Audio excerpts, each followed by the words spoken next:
There we go. Leslie Zazoo Plazz here. Zazoo Plazz. As usual, I'm setting up here. I'm going to use a little stick. See, this is to show you how resourceful Gen Xers can be.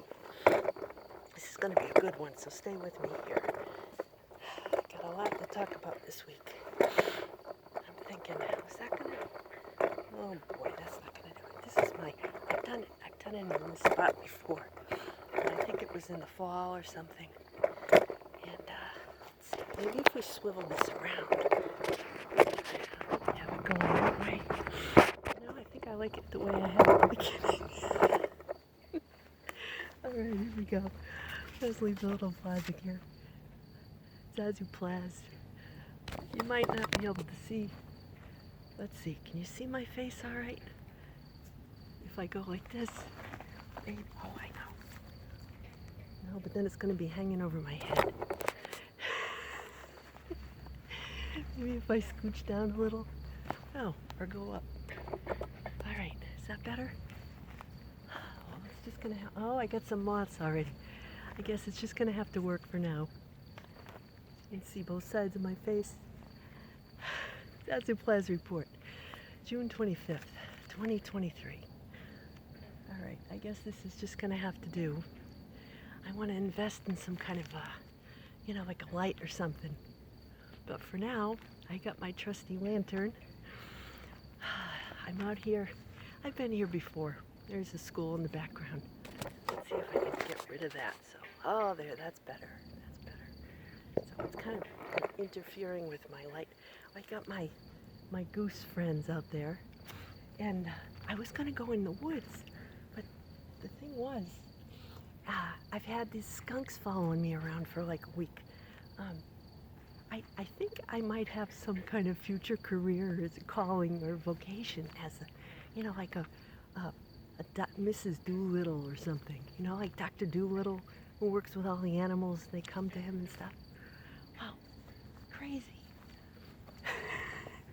Maybe I have some tie to St. Francis, because my youngest son, his middle name is Francis, and my mother-in-law used to have a statue of St. Francis on her front lawn till she passed. I don't know. I think it's still there, but I've always had a special devotion. My husband's uncle, his name was Francis. He was a priest. He was a Franciscan priest. So I'll just leave that right there. But it's kind of like all these weird things are happening. So I'm going to talk about my animal adventures this week. And I'm going to weave in the song, which just blew my mind. Started as usual with the readings. And it's actually like 1:30 in the morning on June 26th. But I started planning for this on the 25th. So I always use the readings from from my old church days. But it's amazing because those readings are chosen. And it's not a religious thing. Well, it is a religious thing, as the Catholic Church uses them. But the liturgical year, it's based on the natural cycles, right? So the readings that are selected to read at church go along with those, in the liturgical year, which, when it's really founded, and it's tied to the cycles of nature. So I started thinking, it's not something that, I'm ashamed of. It's rather something where I think, this is worth keeping. Because I'm starting to think, instead of somebody telling me, that I have to go to church, someone telling me, as I've known my whole life, somebody telling me to think a certain way, I'm starting to think for myself and say, this is an example. This is the kind of music I like. This is the way I choose to think about the scriptures. And it's my own personal Jesus, right? Remember that song? Own personal Jesus. Well, that's it. And it's not sacrilegious because it's sacred to me.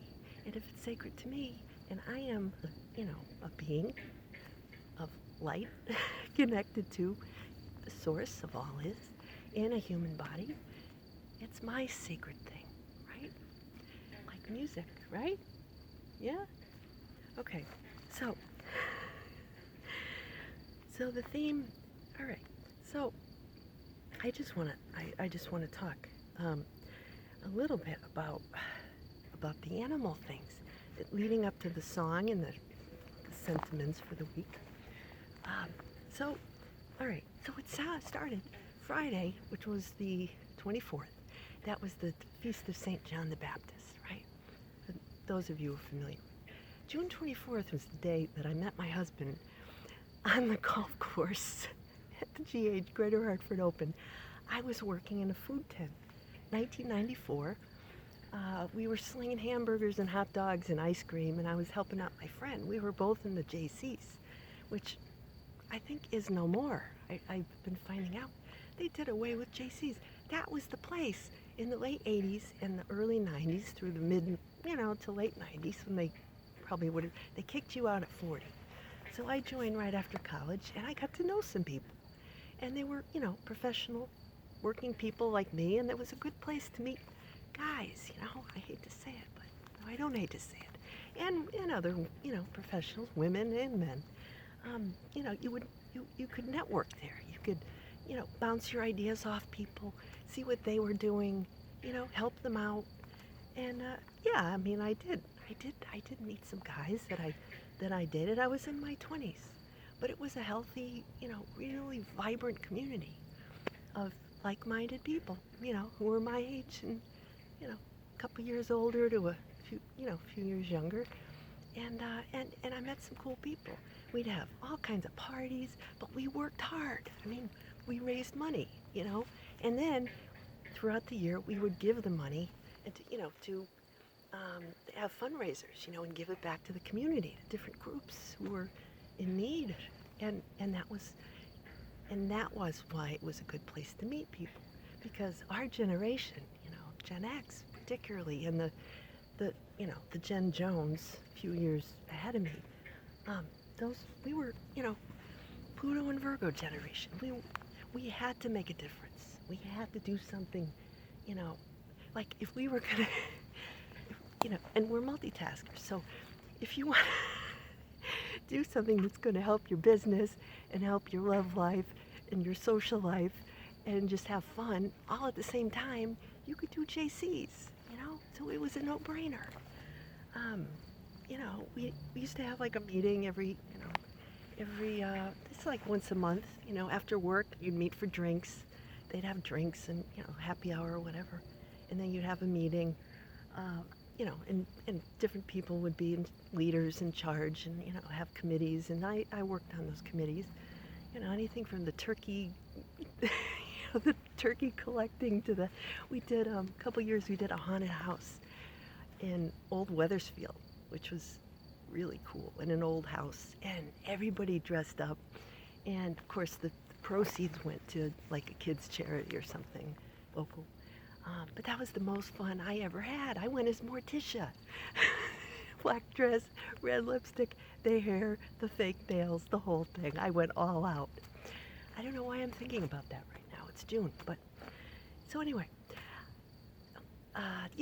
So June, I was working in this food tent, and I see this guy, who he never joined the JCs, by the way, my husband. So he just was there, and I was there, and he said something, and we laughed at the same time, and some guy said something, some customer, and we're like, we make the same corny joke at the same time. We just got it. You ever meet somebody like that? And it's like a karma thing. Anyway, so yeah, June 24th, but that was, and then so a year later we got married. We only dated 6 months, and then in New Year's we got engaged. So, I only knew this guy like less than a year, but I was almost 30, so, it's a thing. You women, whatever.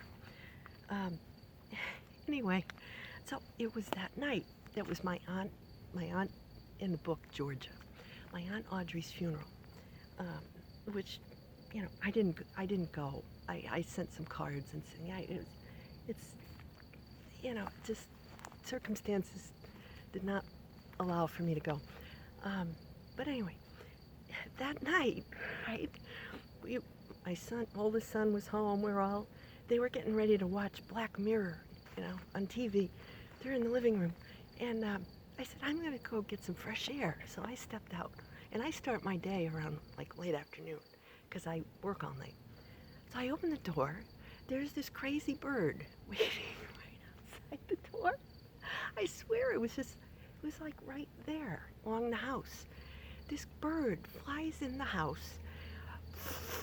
It was like a chickadee or one of those, like a gray, black, brown kind of bird. It was a chickadee, because we ran out of seed at the bird feeder because the grackles ate all of it.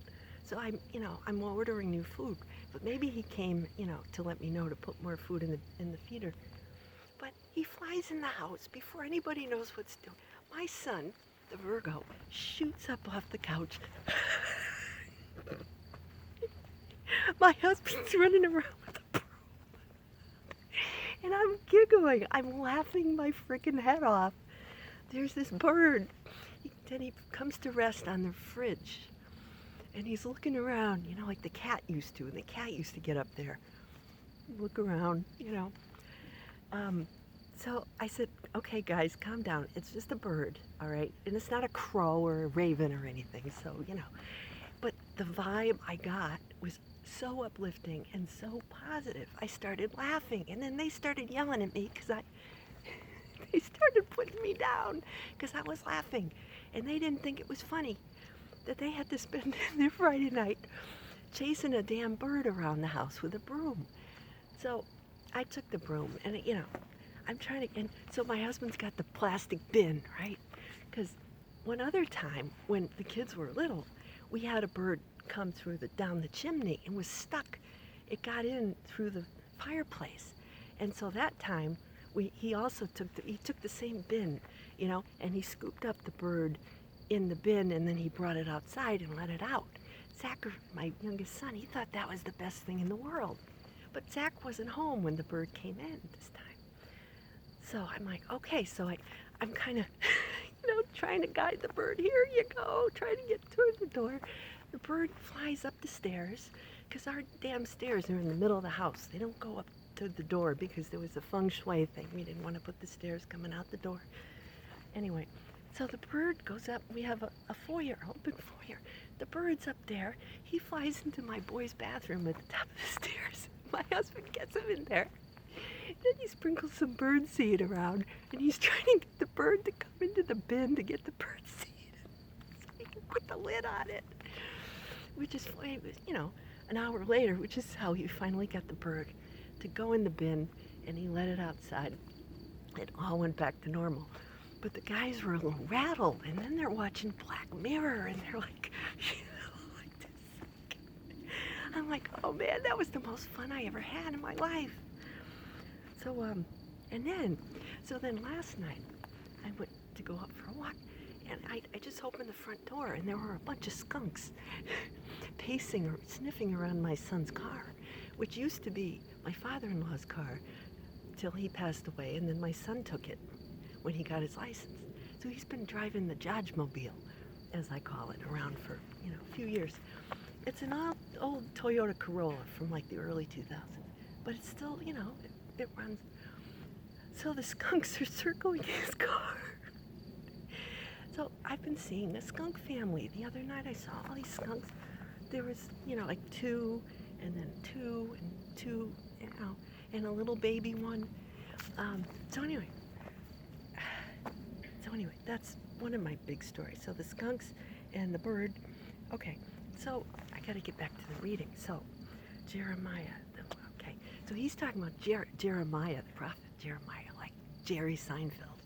Jeremiah is just, the Jewish guy named Jerry. He's saying, the Lord is with me. He's saying that people are talking about him, saying mean things behind his back, trying to throw him under the bus. And he's saying, God, let it, they're saying, let's make him stumble. Let's see him make mistakes, and then we'll get all, jump on him. And he's saying, God, it's not up to me to take down these people down, but when you do, I want to see it. a guy eating popcorn, right? So there's this zeal, like people who have a zeal for God. People who are on the spiritual path, right?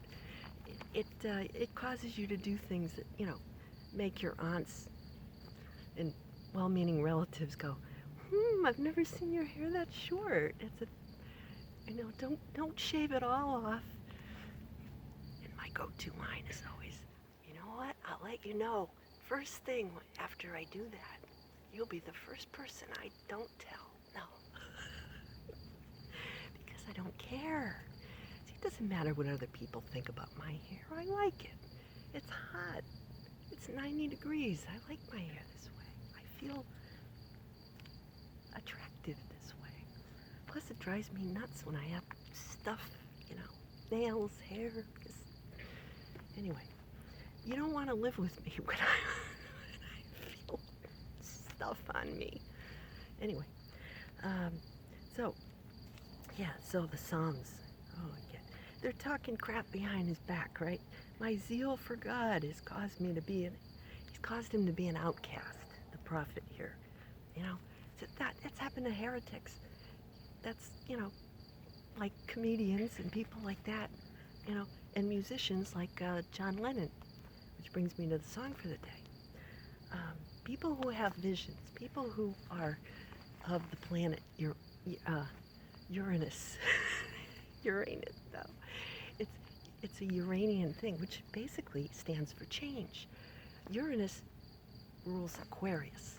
And remember back in the 60s, they had I remember as little kid hearing, the age of Aquarius, the age of all that. John Lennon had his moon in Aquarius. Moon is what comforts you. It's like mother, like wraps you and holds you, and it's like your emotions, right? Your subconscious emotions.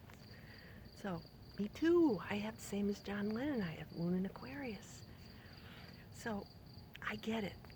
I'm that weird little chick who goes out in the woods and talks to skunks, and but maybe for you this will be useful information. Maybe you just view this as humor. Either way, maybe you're just entertained by the sound of my voice. Anyway, it's funny. It is funny because when I see an animal or something, I'm not bound by superstition. I go with, okay, I saw that bird and my spirit just jumped, and maybe it was Aunt Audrey come to visit me, I mean, she, they had her in a little box. It was different from the one my mom had. It was like blue, light blue. And, but, I mean, I've got her. I have access to her spirit. She's been visiting me for weeks, ever since she passed. So, I don't have to physically go and kneel down and say words to connect with a loved one. They're with me. I can't make people understand that, but, I don't care anymore. I do what feels right for me. So, Matthew's Gospel. Fear no one. Nothing is concealed that will not be revealed. Right? And I meditated on that. It says, do not be afraid. Two sparrows are, and then the reading about the sparrows, and I'm like, holy crap, I had a sparrow in my house this week. So they sell two birds for, two birds with one stone kind of thing, two birds for a coin. So these sparrows, right, they don't look like much. There's a dime a dozen. There's freaking millions of them feeding off the feeder. So you think, oh, what's one worth? God values every feather on every little bird. He knows everything that goes down. If one of those birds gets hurt and you killed it on purpose, he'll know. You'll know. I mean, it'll come out. So there's no such thing as a small sin or a big sin. It's all the same. When I was in Catholic school, okay, I don't want to get into that right yet. But the thing is, in the world of the mind, right out there, people kind of say, even on social media, like, oh, my suffering is way worse than your suffering because da da da da da, and my parents left me alone, and that's painful and that's hard. And for somebody to come along and say, oh, well, you think that was bad. I have this, my parents did this to me. But on some level, we chose these sufferings. I know it's hard to think about it. And I go, really? I chose that. But when you start to get to like yourself more, you get to know yourself more, you're like, okay. And all the little pieces start to fit together. Like, that's the purpose of that weird Uncle so-and-so, or my parents talking about weird aunts, crazy aunt so-and-so, Alice, or whoever was born on my birthday, and so you're traumatized as a kid. You say, why did you do that to me? Why did you say that to me? Because down the road in your mid-50s, you're going to think about that and go, and there's going to be some hidden talent that person had, or some hidden skill, and if you unearth it, and you look past all the gobbledygook and get down to it, you realize there are some talented people in your family lineage, and they knew things, but they lived in a time when they couldn't talk about this stuff. Well, we still do, kind of. They lived in a time when if you had abilities, to heal, to help people, to shed light on people, you couldn't just go around talking about it. People thought you were nuts. So anyway, fear no one. In other words, but shine, you learn to shine that light. And the more you shine it, the more you can not shine it, And then other people start shining theirs.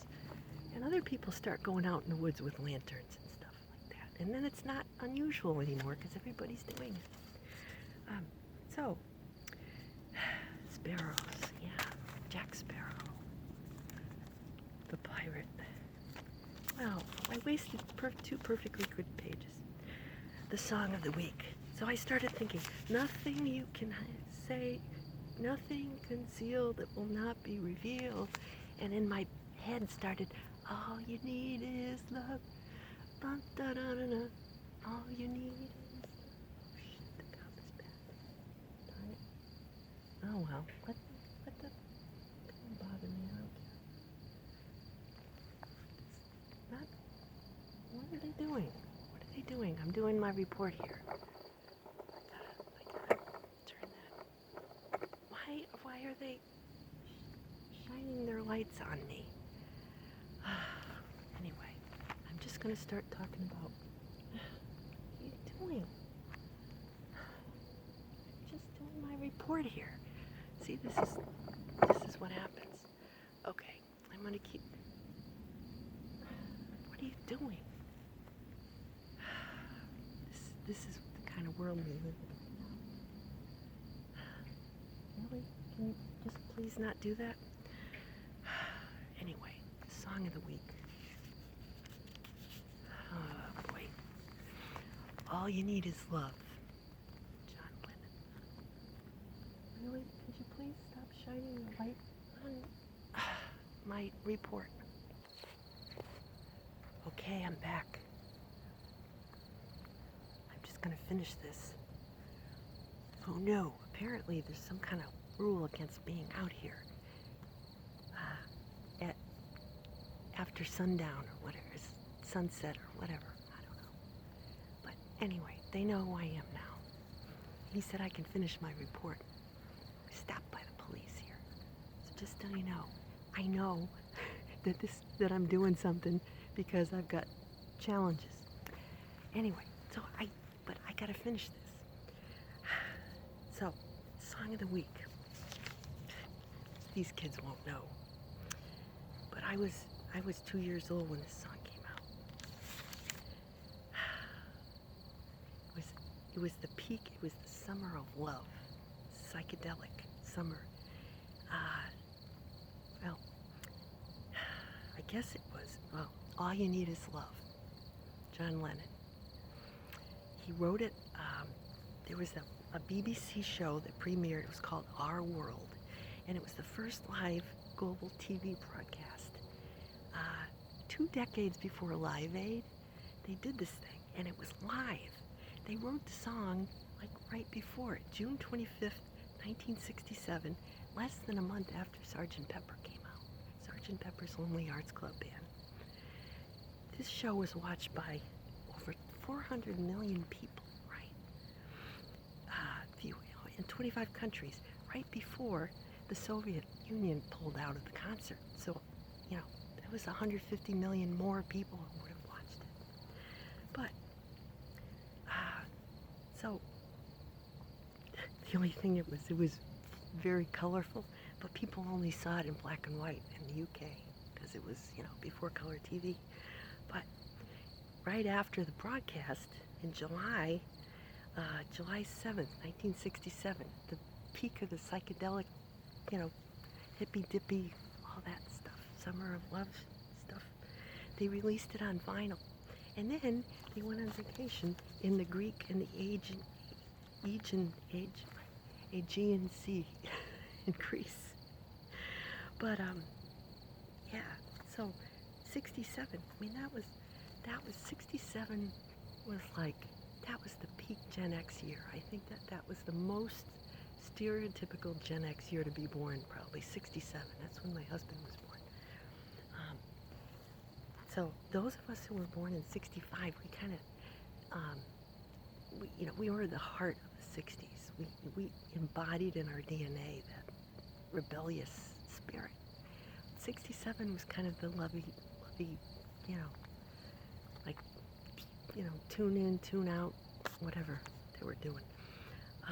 So very, very, there was a Uranus-Pluto conjunction that was sort of on and off between 64 and 67, I guess. So I'm going to wrap it up soon. But this song was amazing because they sample, decades before people were doing this. They were doing sampling of swing songs, In the Mood, the French national anthem. They're doing all this Bach and all these other Beatles songs that were part of the song. So it's all about change. It was a very political era, but it's a very simple song, right?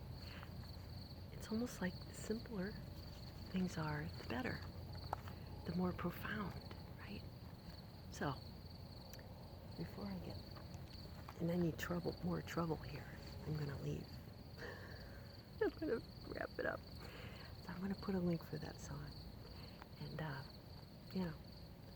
see what happens. I think I might need to leave this place because I think my welcome's been worn out. So anyway, until next week, Zazoo Plazz. Either that or I may have gotten some new followers, He's going to check out my page. So anyway, till next week, take care. Stay out of trouble. All you need is love. Remember that. Yeah. And, a little common sense, I guess. Maybe bug spray. See you next week. Bye-bye.